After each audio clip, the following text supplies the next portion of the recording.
मेरे पापा भी मुझे बचपन में ही छोड़कर चले गए थे। मुझे भी उनकी बहुत याद आती है। वो भी सोनिया की बात सुनकर इमोशनल हो गया था। फिर वो दोनों काफी देर तक इधर उधर की बातें करते रहे और एक दूसरे का दुख बांटते रहे। सोनिया ने पुष्कर के बालों को रंगना शुरू कर दिया था। तुम इस काम में बहुत माहिर हो। हाँ, कभी कभी अपने दादाजी के बालों को भी कलर कर देती हो। ठीक है, अब तुम इसे 1 घंटे के बाद पानी से धो सकते हो। अभी मैं चलती हूँ। क्या तुम अभी बाहर जा रही हो? मैं भी एक बार में पार्ट टाइम जॉब करती हूँ, मुझे देर हो जाएगी।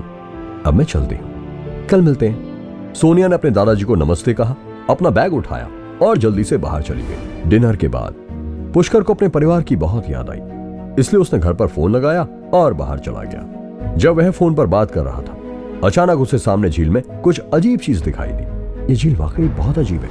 ये कैसी स्मेल है? क्यों ना मैं नीचे जाकर खुद देख लूं।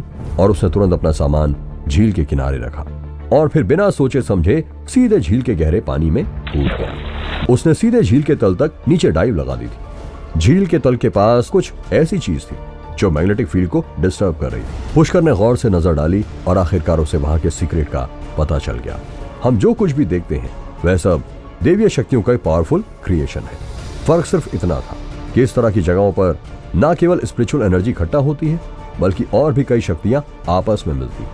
बस अब पुष्कर इसे एक सांस में सोख ले तो वह सारी एनर्जी उसकी हो जाने वाली थी। गहन अंकल और बाकी के लोगों के लिए भी यहाँ की ठंडक और इस एनर्जी को एब्जॉर्ब करना अच्छा होगा। झील का तल ऊपर उठने लगा और स्पिरिचुअल एनर्जी और वाटर एनर्जी की धाराएं उसके खून में एब्जॉर्ब होने लगी। पुष्कर ने अभी इसमें से कुछ को ही एब्जॉर्ब किया था जब अचानक उसके अंदर मौजूद सांप का फीटस उग्र होने लगा। डैम इट, तुम फिर से? तब तक नाग ने पुष्कर के शरीर में स्पिरिचुअल एनर्जी को एब्जॉर्ब करना शुरू कर दिया, जिसे अभी अभी उसने अपने शरीर में एब्जॉर्ब किया था। पुष्कर का पूरा शरीर ठंड से अकड़ गया था और झील का कुछ पानी उसके मुंह में चले जाने के कारण लगभग उसका दम घुट गया था। पूरे झील में ऊंची ऊंची लहरें पैदा हो गई। वाह लाला, एक तेज आवाज हुई और पूरी झील हिल रही थी। ये कैसा धमाका था? पुष्कर, पुष्कर! गहन अंकल ने 2 बार आवाज लगाई, लेकिन कोई जवाब नहीं मिला था। पुष्कर, पुष्कर!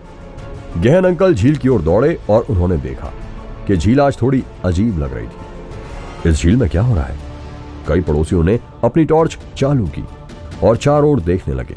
ओह, झील में एक आदमी भी है। पुष्कर, क्या ये तुम हो? पुष्कर! वह चिल्लाए और पुष्कर को बचाने के लिए पानी में कूद नहीं वाले थे। गहन, तुम क्या करने जा रहे हो? तुम्हारा खुद का एक पांव कब्र में है, लेकिन तुम फिर भी हीरो बनना चाहते हो। सही बात है, तुरंत 100 नंबर डायल करो। झील को देखो, पानी बहुत ठंडा है। तुम पहले ही 60 साल के हो, क्या तुम सचमुच मरना चाहते हो? गहन सिंह ने उनका हाथ झटक दिया और लगभग दहाड़ते हुए चिल्लाए, कोई फर्क नहीं पड़ता। पुष्कर बच्चा है और वह मेरे घर में एक मेहमान है। भले ही मैं अपनी जान देकर इसकी कीमत चुकाऊं, मैं उसको बचा कर ही रहूंगा। मुझे मत रोको। गहन सिंह छपाक की आवाज के साथ पानी में कूद गए। जैसे ही वह पानी से टकराए, ठंड से उनके दांत बजने लगे और पानी से टकराते ही उनके पैर अकड़ गए। लेकिन इस समय वह इसके बारे में बिल्कुल भी नहीं सोच रहे थे। 20 मीटर की छोटी सी दूरी को पार करने में गहन सिंह को काफी देर तक हाथ पांव चलाने पड़े थे। पुष्कर, मैं आ गया हूं, बस रुको। गहन सिंह ने एक हाथ से पुष्कर को पकड़ लिया। गहन आ रहा है, चलो उसकी मदद करो। गहन सिंह और पुष्कर दोनों को किनारे पर लोगों ने खींच लिया था। गहन सिंह को खड़े होने के लिए बहुत जोर लगाना पड़ रहा था कि वो उठते ही लगभग जमीन पर वापस गिर पड़े।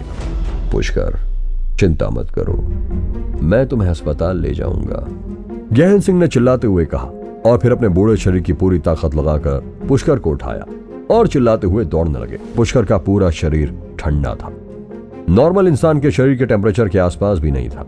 उनका दिल पहले ही बैठ गया था और उनकी आंखों में निराशा धीरे धीरे और भी बढ़ती ही जा रही थी। अंधेरी रात में गहन सिंह घर से बाहर सड़क पर आ गए। काफी दूर तक दौड़ने के बाद उनके पैर में मोच आ गई और वह गिर पड़े।